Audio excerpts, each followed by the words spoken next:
This week on RSBANDB Update, Spring Game Jam is over and the fruit of past Game Jams arrives. From grapes to herbs, we discuss the small but meaningful farming changes from the farming strike.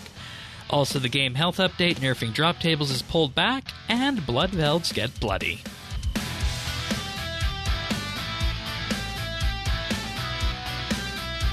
This is RSBANDB Update, episode 1036, recorded Thursday, May 8th, 2025. Doing the Lord's work.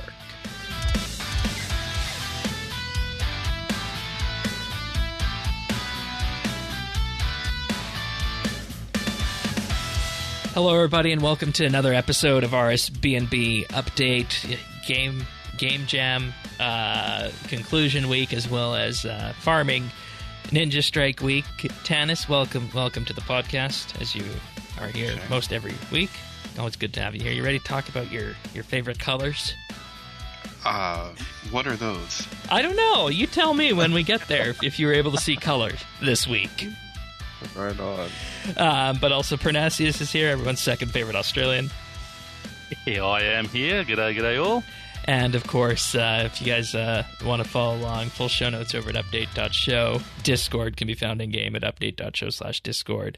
And the Friends chat can be found at, of course, BitsBytes. I'm also in-game on the Iron Man at BNB Shane. But, we've been talking a lot to our community recently, and you guys are wonderful, specifically the people who support us at the Experienced tier on Patreon. And this week, that's Amos Reed, Bladecom, Dominic R., Harry, Jason S., Jesse W., Kesky, Lemon Lodge, Luminos, Ricky A., Runestar, Psyoaces, Snail Mage, The Naked Captain, and Tim. Big, huge thank you to all those people. You'll be hearing more about our Patreon offerings a little bit later in the show. But farming week, and I joked with these two before we began that I could just sit here and I could do this episode on my own this week because, farming favorite skill. It's, it's something I immediately do on any RS account, but I figured, no, let's get some help this week. You guys wouldn't want to listen to me for, an hour, right? No, that would be bad. But I don't know. I mean, you give us you're the one we run to when we need the information. So as long as you soak it in, we're all happy. I'd listen to you about farming. Now, if you veered from farming, I might change the channel. Okay, fair enough.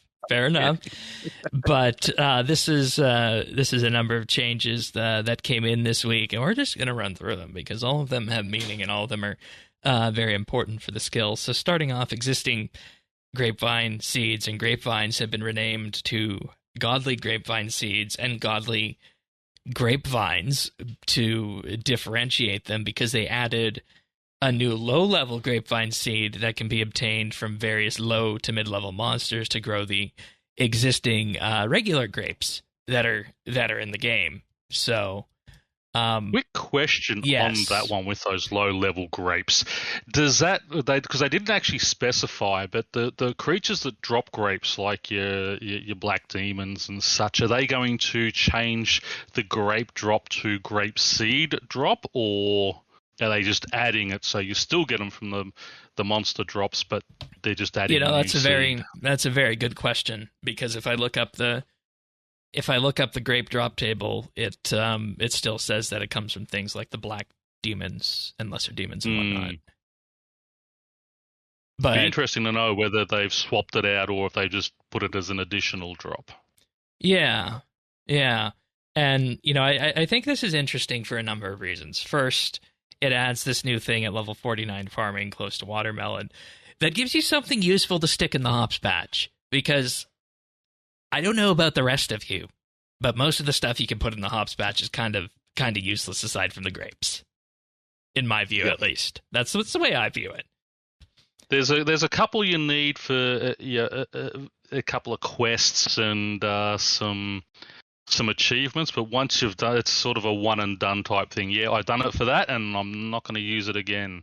I mean, I don't think anyone really makes the dwarven stouts and beers and that anymore, so it's they're not really useful for anything.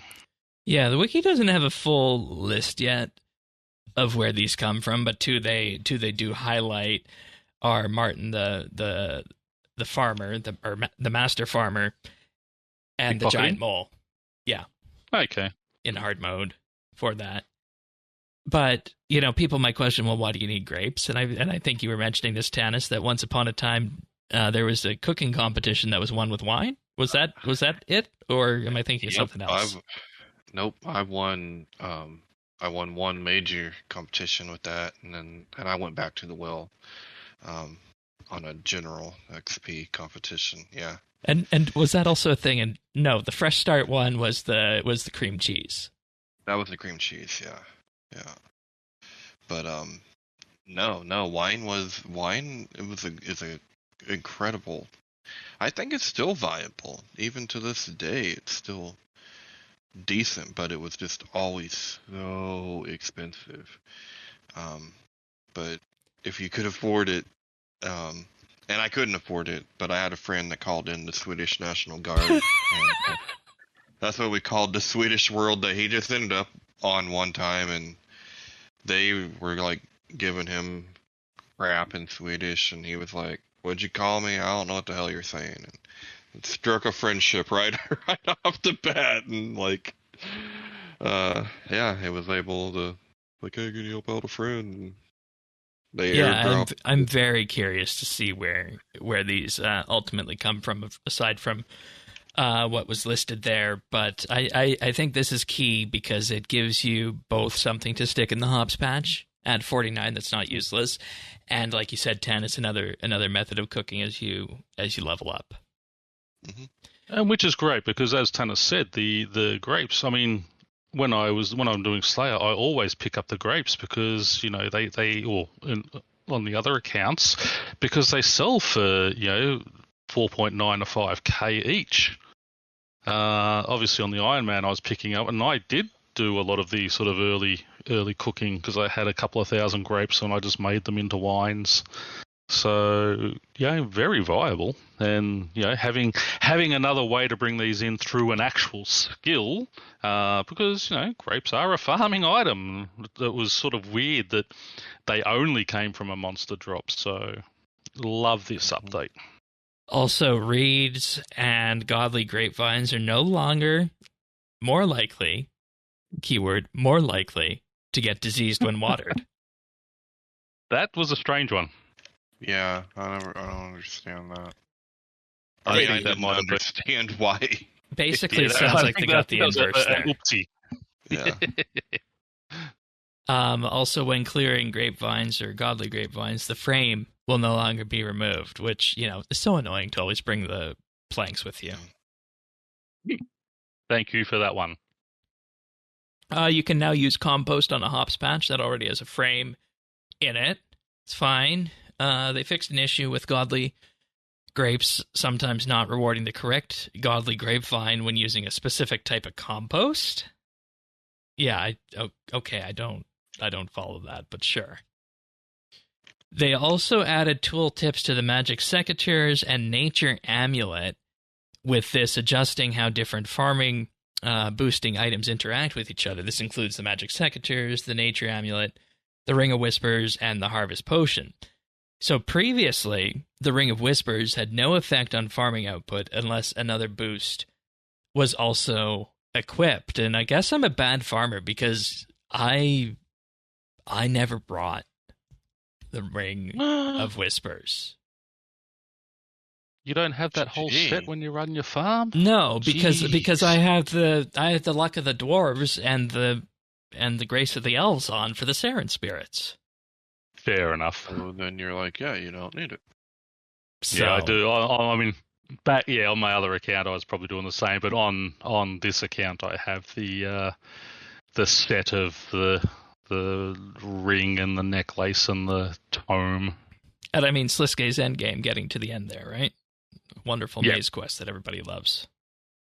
Oh, I'm sorry, but it is fun. I love that quest. I did that last week, so yeah. Oh, okay. Yep. You probably love Artisan's Workshop too. I do. Well, there you go. What about Elemental Workshop? Yeah, that's I what mean. he That's meant. what I Yeah, meant. Yeah. Burnout, yeah. No, you that, know. that's it. I mean, again, they're a fun. I mean, I'm on Shane's side with waiting for the next one to come out because they are fun to me. They also fixed a bug where players couldn't get multiple Ranner seeds from managing miscellanea. Oops. Oh. And you I no longer... always wonder why, when you got those, there was only ever one of those sitting in there. I never paid attention, really. I mean, I just always bank all and. I just assumed the seeds there were consolation prize, you know? Like, you no longer require 4,000 farming reputation to grow the 4th spirit tree. Now, farming 114 is the only requirement to do so. That's fair. Yeah. I mean, I don't know. By the time you get there, you're going to have 4,000 anyway. But I guess this is more for sort of players coming back who hadn't done that update or anything. I'm assuming. And as a replacement, 4,000 farming reputation now unlocks an increased chance of getting unchecked animals. So that's good. I like that. Like that's that all seems to something useful. Yeah. Mm-hmm. And I'm like, oh. And what they did as well is they lowered the level for each tier required of the flower harvester perk from 103, 106, and 110 to 35, 55, and 65. And the reason for this is that until level 103 farming previously, you would only get 3 flowers if you planted a flower. Now that multiplier starts at 35 with a 2x, goes up to 3x at 55, and 4x at 65. Other than marigolds, though, nasturtium and rosemary, are they really used for anything? Marigolds go into the beehives. Yeah, I suppose I wasn't thinking beehives. Yeah.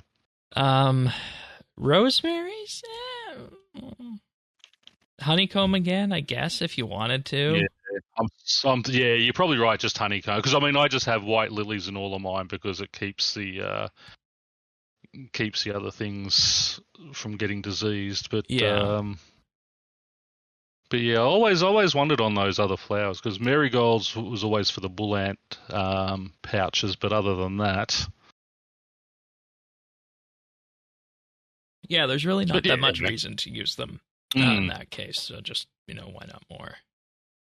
Yeah, well, especially if they are going into the beehives. Yeah. Gives the use.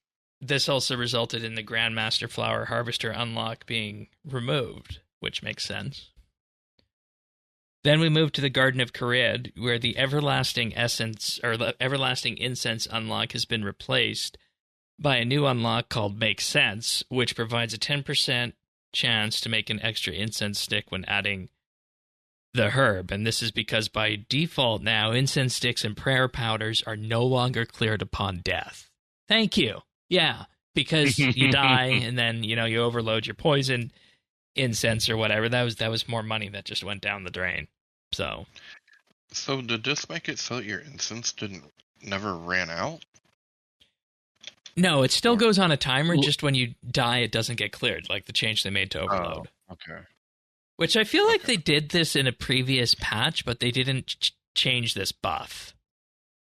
Maybe that was it. I feel like this came in a previous patch, but the buff was still an unlock at the place, or maybe I'm misremembering with that. Also, with this. They rebalanced some XP. Cave Nightshade XP has been reduced, but the harvest quantity has been increased, and oh boy, has it. There were some pictures that were posted in the Discord of this, and, basically, you only need to run that incense, or run the Cave Nightshade a few times to the patch there. About 120 seeds, message that was forwarded into the RSBANDB Discord by Lemon. 118 seeds for 136 patch bombs resulted in a grand total of 700, or no, that's not 700, that's 7,100 Cave Nightshade. Jeez, that's not bad. Which is, of course, used for poisons, so you know, 10% of that and you're set for life.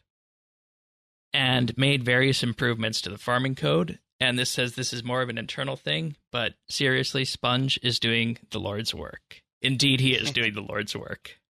But yeah, I think people would agree with that, right?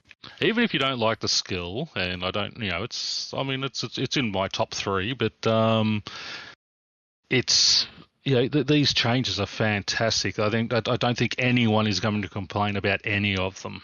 No, much needed overtime on this. Yep.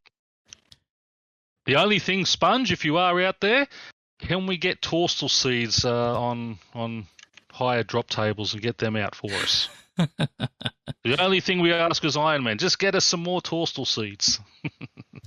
So a Sponge doing the Lord's work, that brings us next to herb seeds, grimy herbs, clean herbs, unfinished potions, as well as farming patches have all been recolored to make them more consistent, which that is done to make them easier to tell them apart.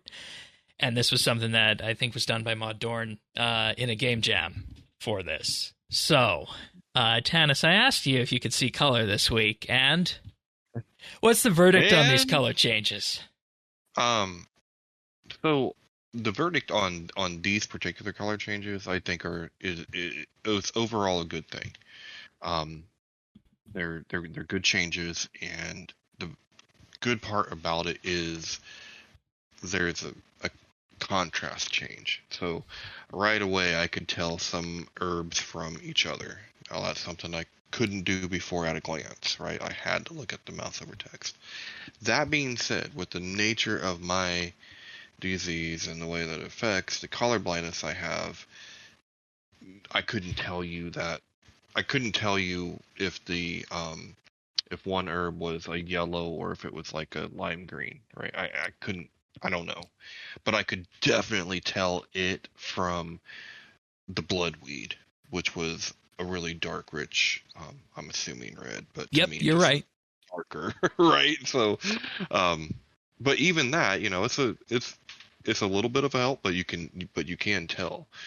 There's I think 2 or 3 that are towards that darker end of things, and maybe 1 or 2 on the lighter. Torstal is very dark.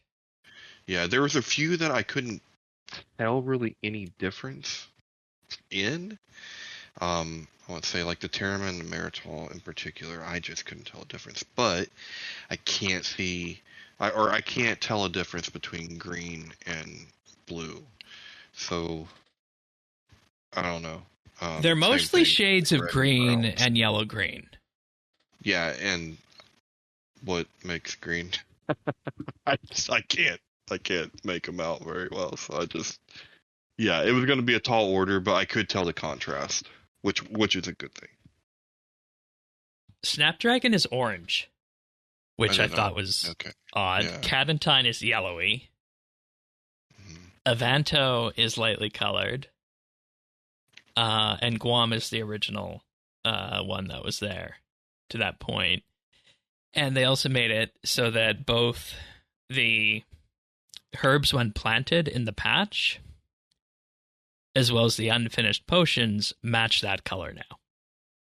Oh, that's good. So you can I wondered what they meant by see what's in the herb patch. Okay. Yeah, that's good, because I was like trying to figure out, like, well, it was pretty consistent before. It was just all gray.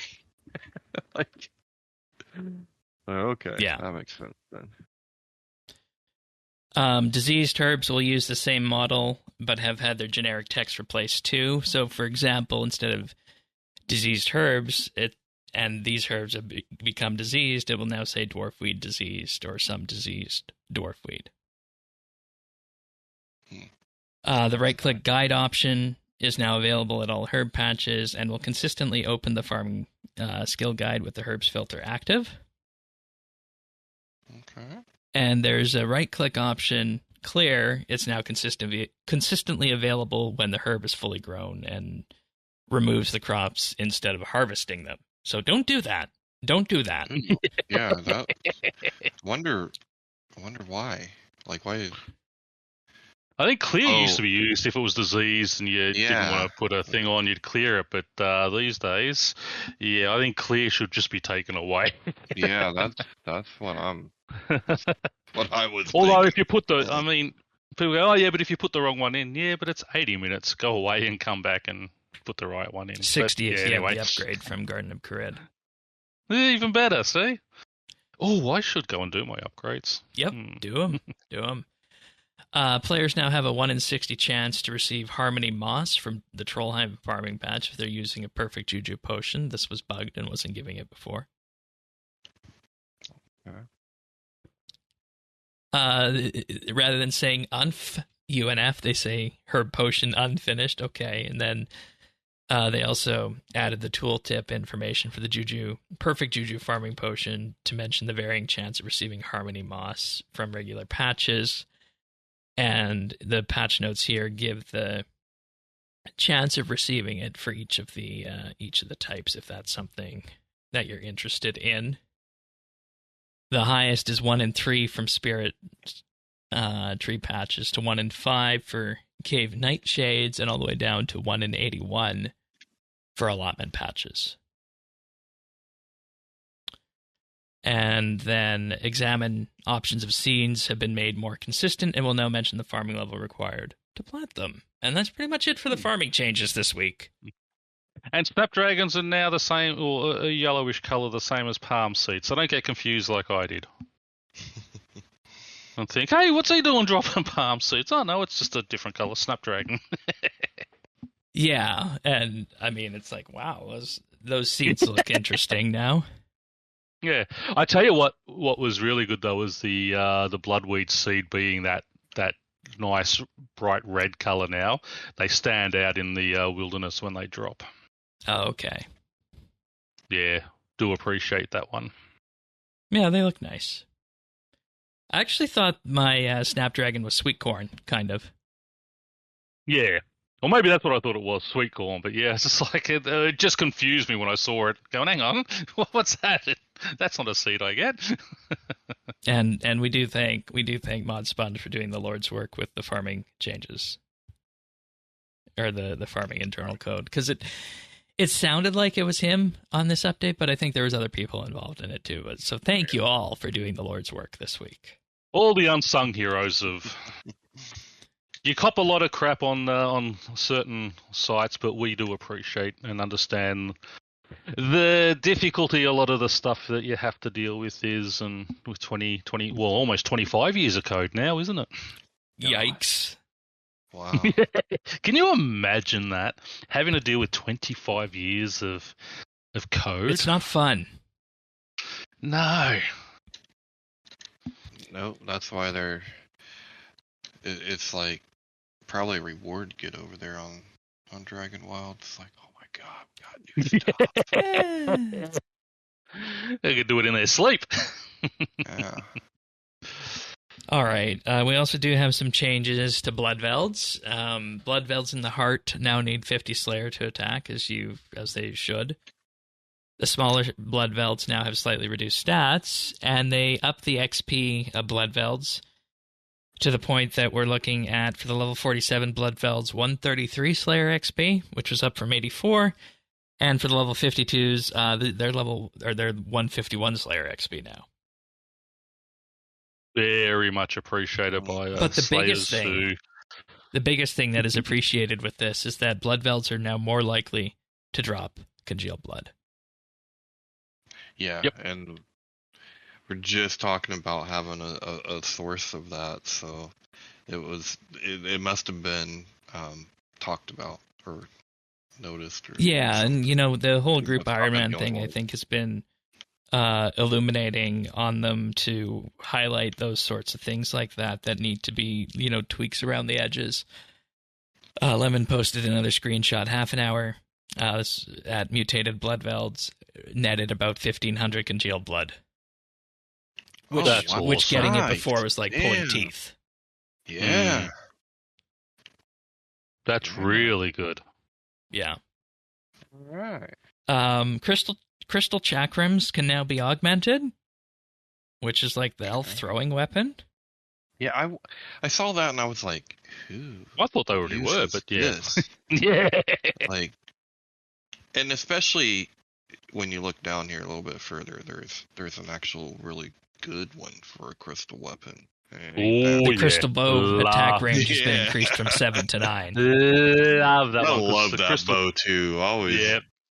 The crystal bow is my slayer bow.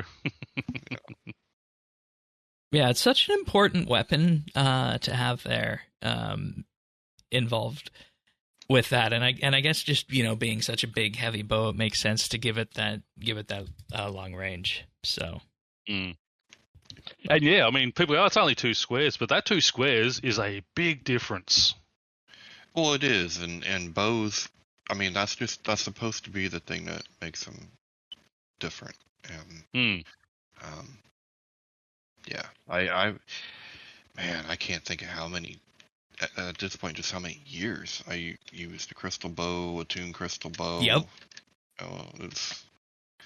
Those are good weapons. Those are good tier 80 quality weapons for the the cheap or the PVM challenged for like myself. Yeah, and I mean, it makes sense because this puts them in the same realm of things like the Bow of the Last Guardian, the Dark Bow, the Saren God Bow, and whatnot. So anything that's one of those big, chunky bows makes sense.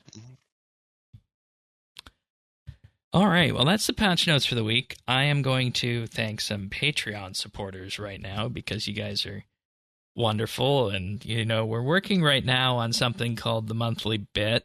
We're going to be talking about the POH and what the POH should have in 2025. We'll aim to get that to you by the end of next week. But this week in particular, I'd like to thank Alvaro L., Amos Reed, Arvids L., Bladecom, Brayton K., Chilbura, Dominic R., Duramax, Guy Lafleur, Harry, Jade Gizmo, Jason S., Jesse W., Keski, Lemon Lodge, Luminos, Mongrath, Pernasius, Ricky A., Robbie D., RuneStar, Samuel FL, Scott DS, Shirt Pants, Sly Oasis, Snail Mage, The Naked Captain, The Dabbing Goat, Tim, Ukulele Steve, Woody, Zant, and Zazakon. Big, huge thank you, everybody. And in case you're wondering what this is about, you can support us over on Patreon at patreon.com/RSBANB. We have 3 tiers available starting for $1 a month, and for that, you're supporting the podcast. You get access to an entire back catalog of monthly bits or bonus shows, as we call them, and of course with that, the RSBANB Update Roundtable. I actually put out a poll on that this week, because one of the things that came from our survey is that it wasn't immediately clear that the roundtable was attendable, and you guys wanted to know what time it was going to be at, so we're resetting the time on that, and that's running right now. But all of that and more at patreon.com/RSBANB. We also have the VIP tier, where for $3 a month, you get a rank on Discord, a mention on the podcast at the start of the month, and access to a high-quality stereo version of the podcast itself. We then have the Insider tier, where for $5 a month, you get a shout-out on the podcast each and every week, and you gain exclusive access to the clips that we use to make the clip show, plus the RSBANB Update Christmas card.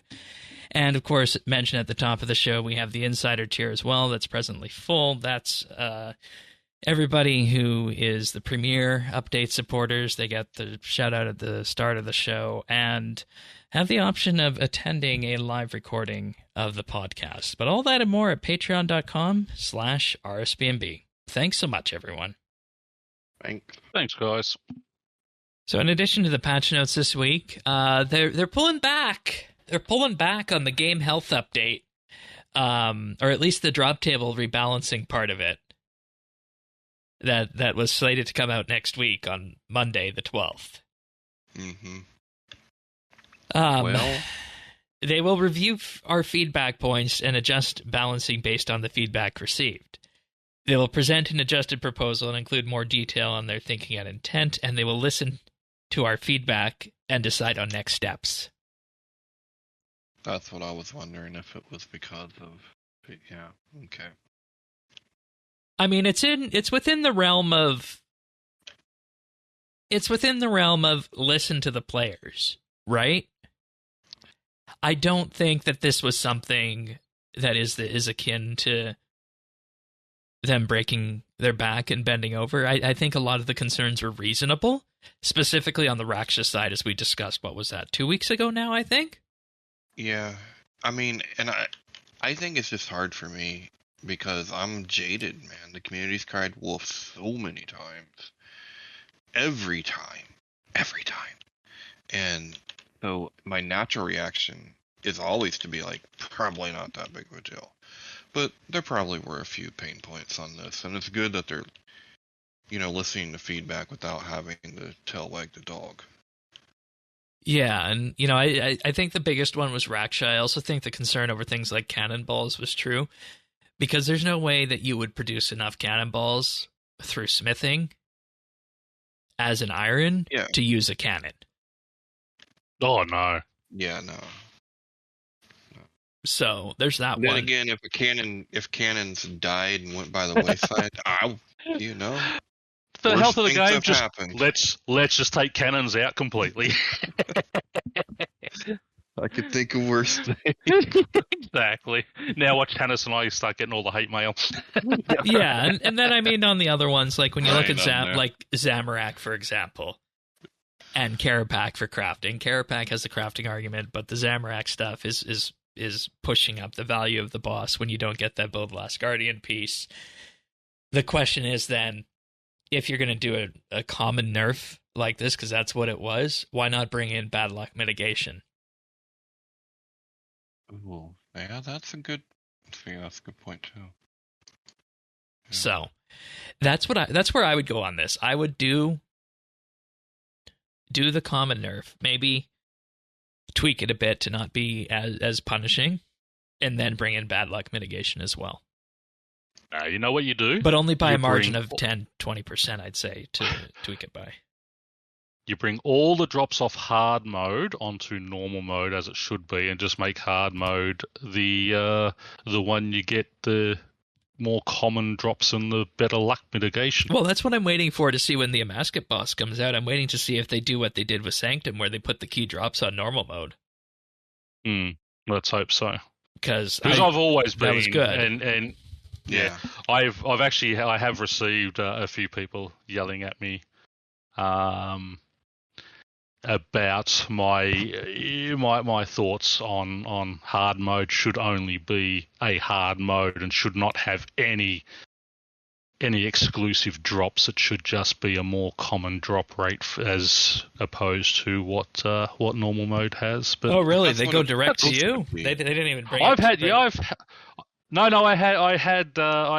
had. Well, I shouldn't say a couple. I had one guy yelling at me at the fort a couple of weeks ago. He recognized you at the fort.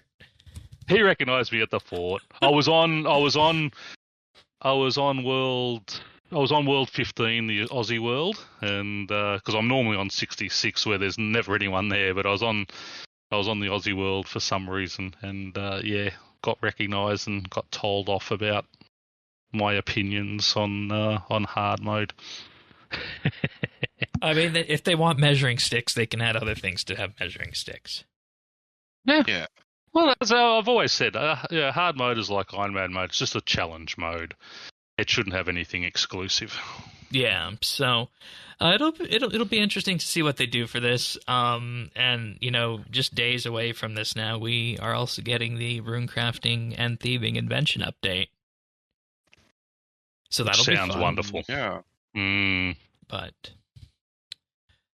also, we just wanted to have a final check-in with the Spring Game Jam stuff. Big thank you to BladeCon for curating a bunch of this for us. The things that are specifically happening include the Mill Lane redesign, which is the it's the big windmill north of Lumbridge that you use in the first quest, the cook's assistant quest.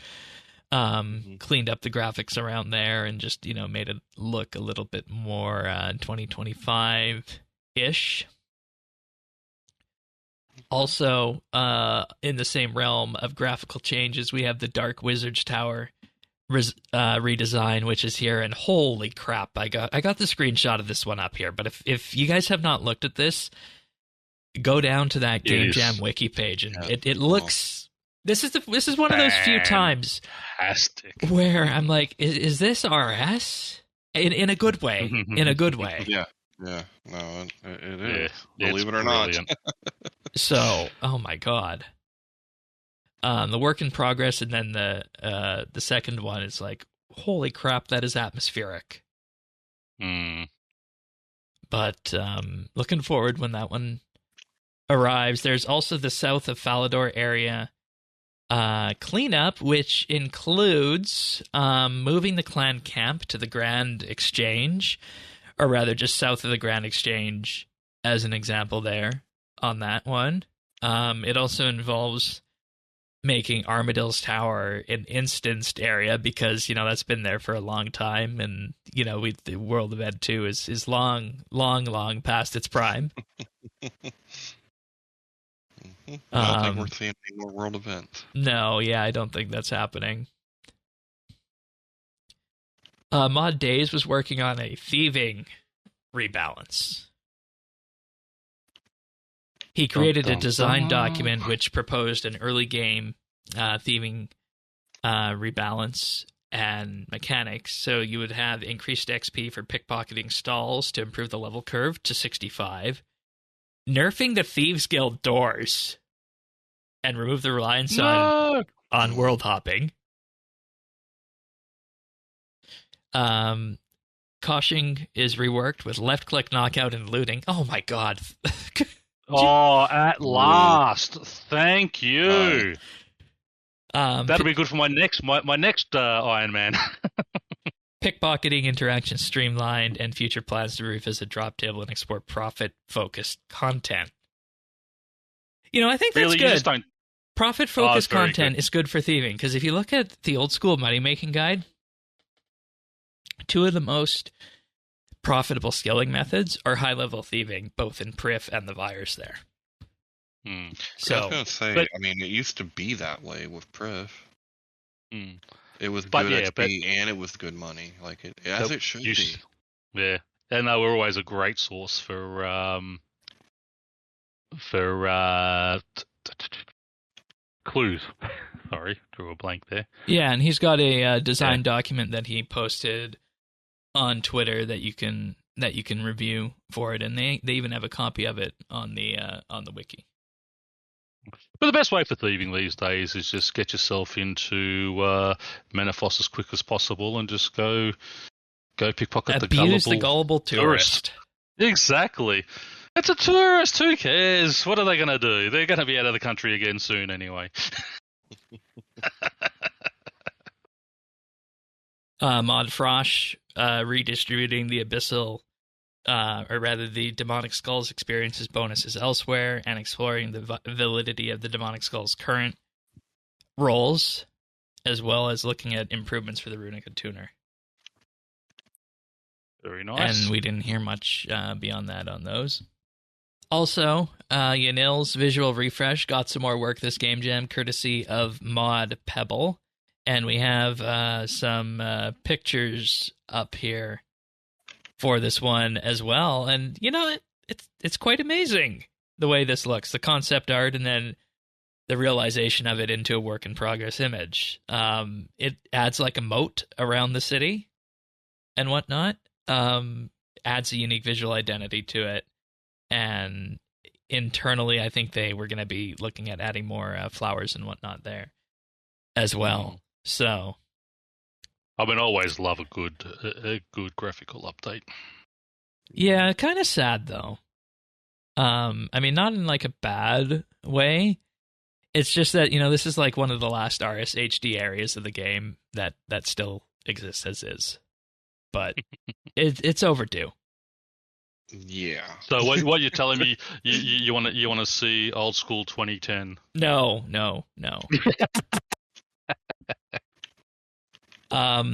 We also have Mod Shrike's Quest and Lore QOL pass, including moving key interactions to left click and removing random pass and fail stat rolls from certain quests. Haziel's appearance in Children of Ma now reflects the player's earlier decision in Haziel Cult.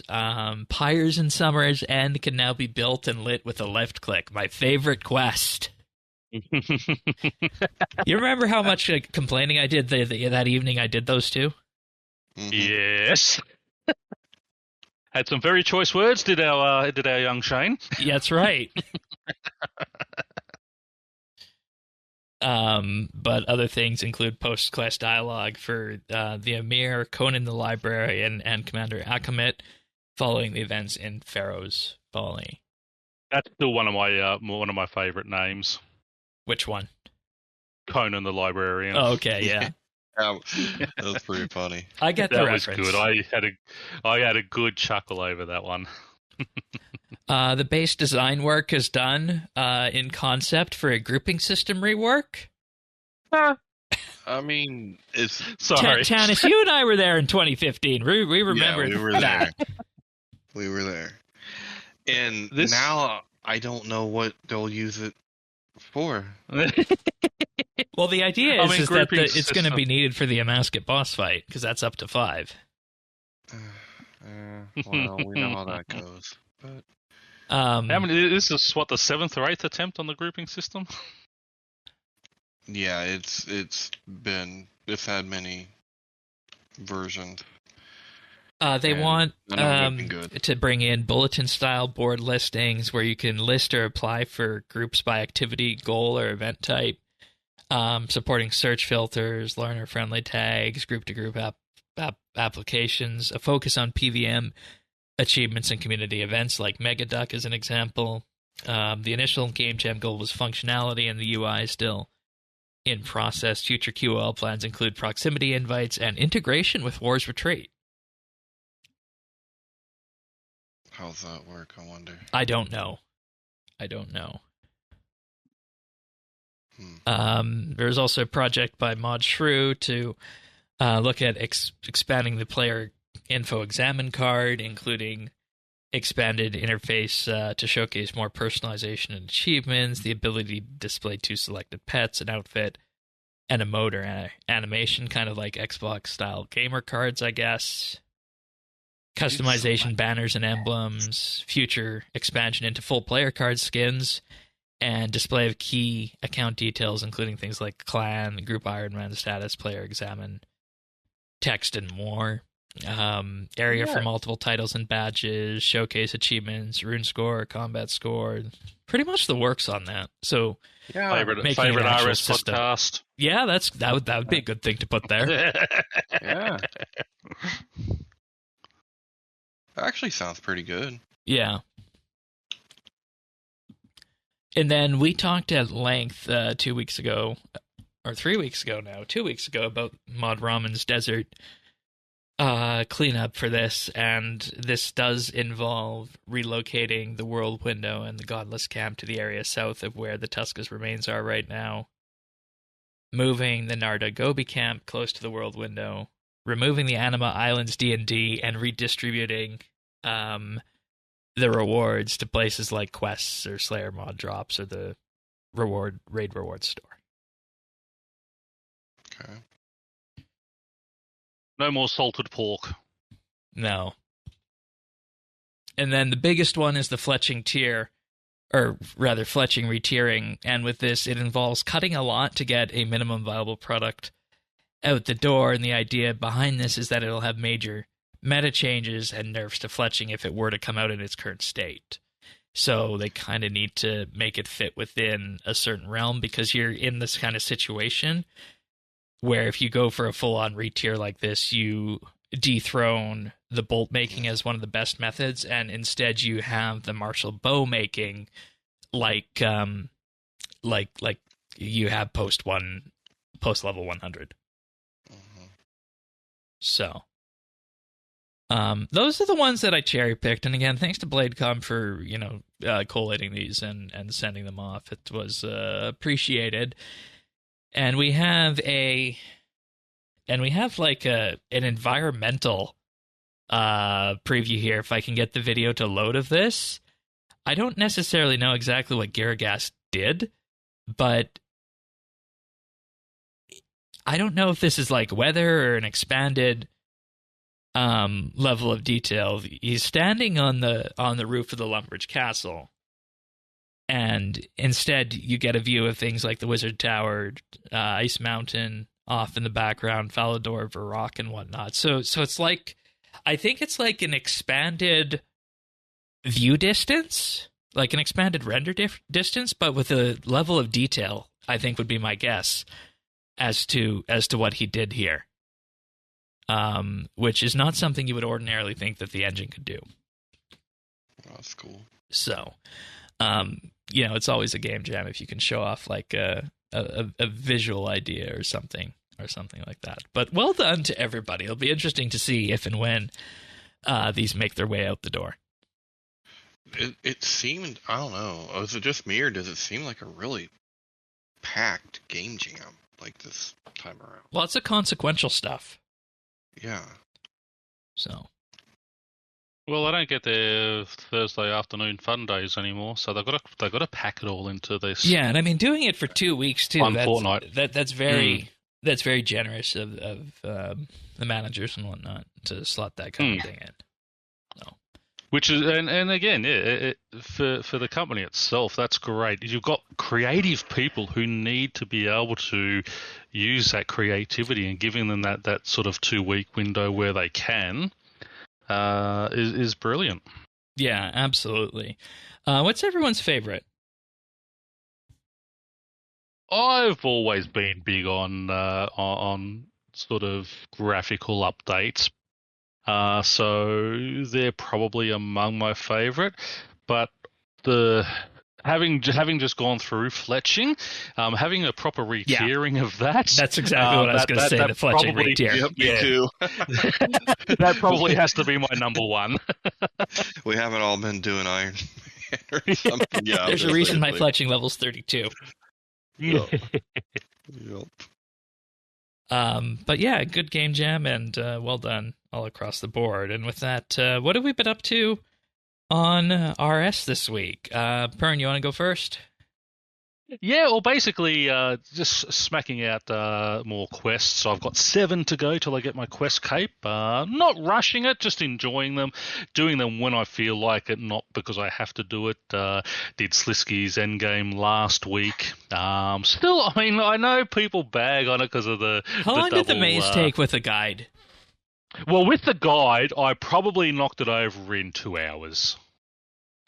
I remember the first time I did it without a guide, it took, I think it took 10 or 12 hours to do. So with the guide and sort of just going through that, yeah, a couple of hours so it wasn't hard. Did that, been working on my sort of 90 all hit 90 fishing yesterday, so unlocked another ports character. 98 Slayer come in this morning. That was another good one, so one more, and I'll have my Slayer cape. Unfortunately, it will be my second cape. Necromancy did beat it. As I said earlier to you guys, I actually ran out of pure essence.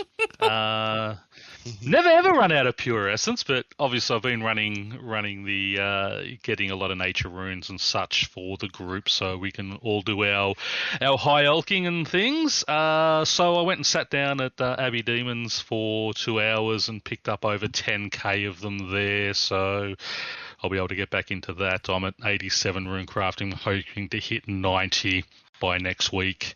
So just overall having fun. That's, not I'm not doing, if I don't feel like doing something, I'm just not going to do it. Yeah. Just like me last night, I did the Fremenic Trials and the 2 Miscellanea quests.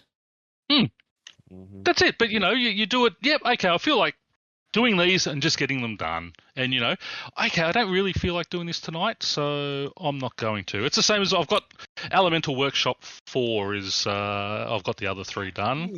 I sort of looked at that and go, no, this is one I want to sit back and enjoy. I don't want to just do it because I have to do it. So, that'll be a night when I'm just nice and relaxed and just want to kick back and have a nice puzzle to do. But yeah, that's basically been it. Just just enjoying it. Just did my IA run for this month. Get me more dinosaurs. Picked up 3 dinosaurs as we were speaking. I just got the Corbicular Malum. Wonderful. So there's 3 new dinosaurs in there. But yep, as I said, just having lots of fun. Good. As for me on the group Iron, archaeology. Oh my god. You're in the tough section at the moment, though. I'm 52. Oh, not quite So in the tough there. section yet. Yeah. But rather than going for best XP, I'm Iron Manning it. Surprise, surprise. I went back and I did all the collections from the beginning. Because I thought, I'm going to need these qualifications, right? And I'm going to need the restorations. Definitely. So, just do it now. I'm not in a rush. We can. And, oh my god. We'll talk more about what this means for archaeology as a skill when we do the skill check-in on it. But the skill and the design and the environments 5 years on, they still hold up. Don't they? Yeah. I mean, it's one of those skills still where I'm just spending hours on it, which, it feels like it did when it came out, and maybe if I played it, 4 or 5 times at this point, it would get dull, but I'm enjoying it still at this point. I think I'm going to go for like 78 or something to that effect. I don't necessarily know how I'm going to feel when I get there, but the reason is that I needed that. I think it was like something in the 70s, 74-ish maybe, for City of Sentistan, the quest. Because my whole thing with that is that if I can get City of Sentistan done, that opens up the door to getting the Pontifex Ring, which makes Garapak easier because it mitigates the stuns. So one thing leads to another, and so on and so forth. But when you're ready to upgrade your ring, yeah, you guys have all the anima for that, which is good. That's it. Yeah. And the interesting thing about that, I was doing some Carapac, and back in the day when Carapac came out in 2021, this was my first boss. I posted a video in the RSBANDB Discord of day one there. It was like a 7.5 minute kill using ranged and primal feasts. My first kill on the group Iron with a singular overload, some prayer potions, and some food left over was 6 minutes. That is using brilliant. necromancy tier 80s. But for it to be feasible, I need more. I probably tier 90s. It's level 70 prayer, and the ring is just going to be a nice QOL on that, and then at that point I'll just be like one step away from extinction. So that's kind of how these things snowball. But that's largely been me this week. 105 farming and just keeping the group supplied with whatever farm produce we need. But how about those spiders going? Yeah, I don't know why Thanksy needed those, but I gave him like 3 spiders. Because of when you put them in, because I think he's going to be starting to do some racks. So you put the totem on there, you get that bonus off it. So yeah. Which is why you always keep a pair of everything in your storm thing and swap them out when you need to do those bosses. Yeah. How about you, Tannis? How's the Dragon Wilds going? Oh man, I just love it. I just love it so much. Tannis has been on RS4. Yeah, it is where I've been living. But it really, this is where I've been spending my free time, my hobby time, my gaming time. I mean, I'll pop in on RS3 on a group, especially if I'm playing mobile or something. But if I am at the computer, I'm playing Dragon Wilds. I just pushed into a new area, and yeah, I'm just. It's just, for me, it's just the right kind of challenge. I think sometimes banging your head against a wall is a good thing. I do that a little bit in this, but not to a point where I'm like, screw this, I don't want to play this anymore, and just give up. it pushes you just enough. Like I said, I'm just now pushing into a new area, and that's kind of how it goes. You know, you kind of push into a new area, you start to be able to hold your own in that area, then you can start exploring the area, you know, or at least that's how it's been going for me. So loving it. Nice. Building like crazy. This new RuneScape construction update is quite phenomenal. Yeah, we need to talk about that, because I'm doing a bit next week on the POH, and I'm like, how do I do a POH bit when you're focused on Dragon Wilds like that? And yeah, we have a direction I think we want to go, but subscribe to Patreon if you want that. $1 a month. That's all you need for that when that arrives.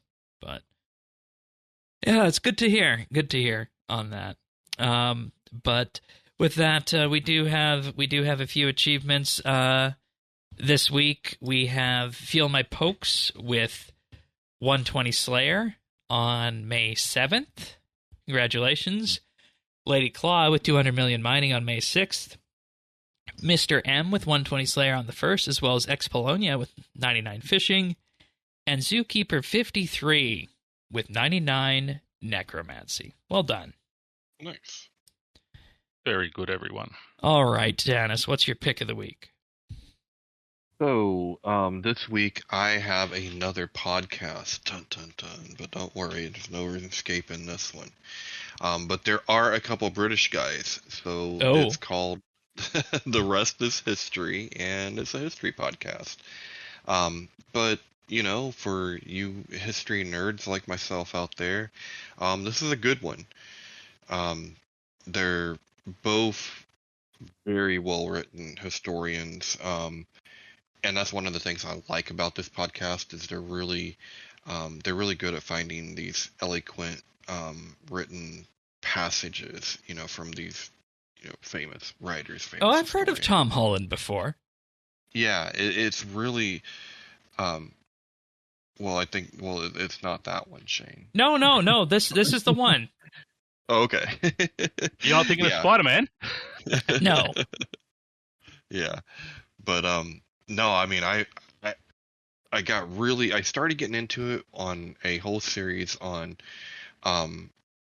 Harold Godwinson, right? Because fascinated with 1066 and, you know, and just that history, and so I listened to this whole series on that, and then I started getting into the series on Custer, and that's just been amazing, because in my lifetime,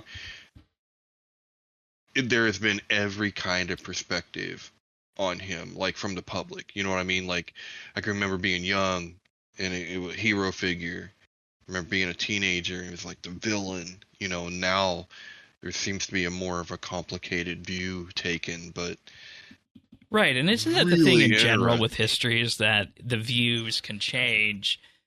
And I think one of my favorite things about it is it's the forever debate. Do you interpret history from the lens of today, or do you interpret it from when it took place? Like, that's one of my favorite classic arguments when it comes to looking at the American Constitution. Well, the rule I always kind of keep in mind is you have no choice but to look through it from the filter that you're in, but you should never compare the morality of the time, because totally different. You know, it's apples and oranges. But yeah, so if you like history, the Rest is History podcast is really good. I've really been enjoying it. And it looks like they're on all the favorite podcasting platforms out there, like we are. Yeah. Nicely done. Well, that pretty much brings us to the end of this episode. Bit of a shorter show this week because of the Game Jam stuff. But as I was mentioning, we're on all the podcasting platforms out there. Apple Podcasts, Spotify, Pocket Casts, YouTube as well at youtube.com/RSBANDB. Give us a like and subscribe. Greatly helps the channel out. Or just subscribe on your favorite podcast platform and get the audio one. We're at audio first show. That's the way it goes. Update.show/subscribe. Anything else from either of you before we go? Oh. Nope. Go No. grow some grow some stuff. Grow some grapes. Yeah, we got to figure out where to get grape seeds from. Yeah, right. Because the wiki doesn't have it yet. So if anybody knows, let us know. And I want to, step into some of that stuff wherever it makes sense. Though I don't know if we need any. I don't know if we need. I was going to say, they're good for early cooking, but that's really all you need them for. Yeah. So, but we'll be back next week for invention in thieving and rune crafting, which is going to be very, very, very interesting. But of course, thank you both for being here. Always good having you on the show. Thank you for having me on again.